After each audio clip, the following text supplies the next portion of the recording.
Hey everyone, one final book review from the Throne of Glass series, and that is Kingdom of Ash, the finale of the Throne of Glass series.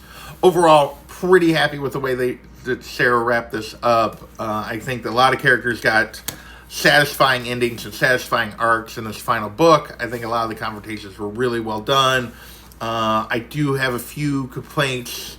Basically, I feel like there should have been two books, because I think there's a perfectly obvious breakpoint that would have made the penultimate book really well done, really exciting, because there's some things in the last third that I felt like were just not given the room to breathe that they needed, that felt rushed. Gavriel and Aiden, the stuff with the Wolf Clan, there's several things, the follow through on the spiders working for Maeve.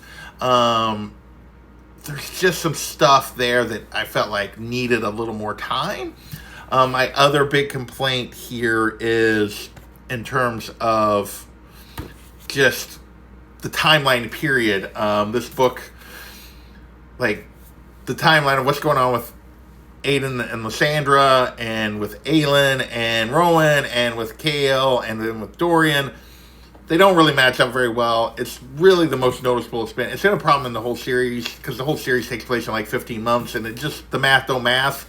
And that's sort of what happens here, and it's most dramatic here. So, but if you let go of that, my brain kept hanging on that. But once I got past that, in terms of the characters themselves, the arcs are given, the moments are given. I would have liked a few more for a few of the characters, but like I said, there was a few things I would love to have breathe. The stuff with Dorian and his dad, and Aiden and his dad particularly, but overall, really good finale to this series. I think I'm giving it a 4.25, 4.25, so that's an 8.5 out of 10.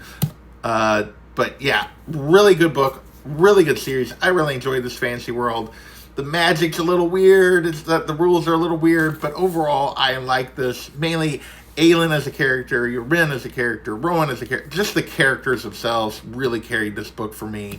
As well as the world was fun and interesting. So it's a high recommend for me if you're interested in a little fantasy series. I know I talked about early on that there was no smut. There was a little smut in the dual read of books 6 and 7, but again, almost no smut. Yeah, no smut here. So not a lot of that, but overall, a satisfying conclusion to a series I really enjoyed.